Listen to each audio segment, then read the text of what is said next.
Why isn't the Spanish flu from Spain? As you likely know, despite its name, the Spanish flu didn't actually originate from the Iberian country.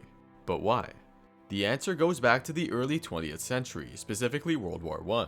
The flu, also known as influenza, had its first well-documented outbreak in spring 1918 in Kansas, USA, followed by Spain shortly after.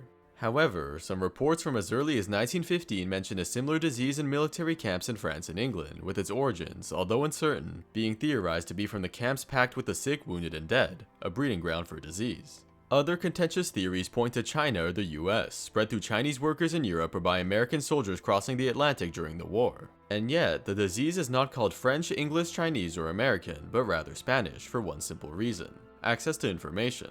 The theorized places of origin of influenza all have one thing in common: they were participants in the Great War. Spain, on the other hand, was neutral and therefore did not have the same level of censorship on the press, not being concerned with appearing combat ready or maintaining morale among the general population, allowing newspapers to report on the sickness. In June 1918, the Madrid journal El Sol reported up to 80,000 infected, including the king, which was later reported in the Times of London as the Spanish epidemic. The Spanish influenza and the Spanish lady also became common nicknames. For non-Spanish names, American flu was used in France until they opted for Spanish to not offend their ally, while Britain and Germany would occasionally call it the Flemish flu. Spain instead called it the French flu or the Naples soldier after a song. Regardless, most countries, especially those at war, call the disease the Spanish flu, not only to pretend it was foreign and only an issue in another country to not cause panic, but because there was simply far more information available about what was going on in Spain. In fact, press censorship in warring countries was so heavy that Spanish health officials were often unaware that the rest of the world was affected by the disease in a similar way. Because of the war, influenza was far more destructive and deadly.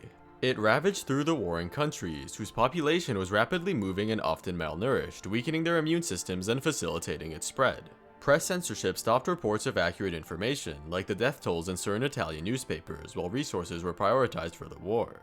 However, many public safety measures such as lockdowns and face masks were imposed over time, as the severity of the virus became impossible to ignore.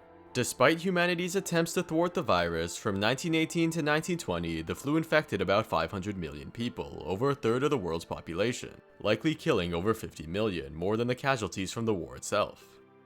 Overall, the Spanish flu is not actually Spanish, but bears this name because it was one of the most influential neutral countries with the disease. Spain's lack of wartime censorship allowed information about the flu to be reported more accurately, making other countries label it as Spanish.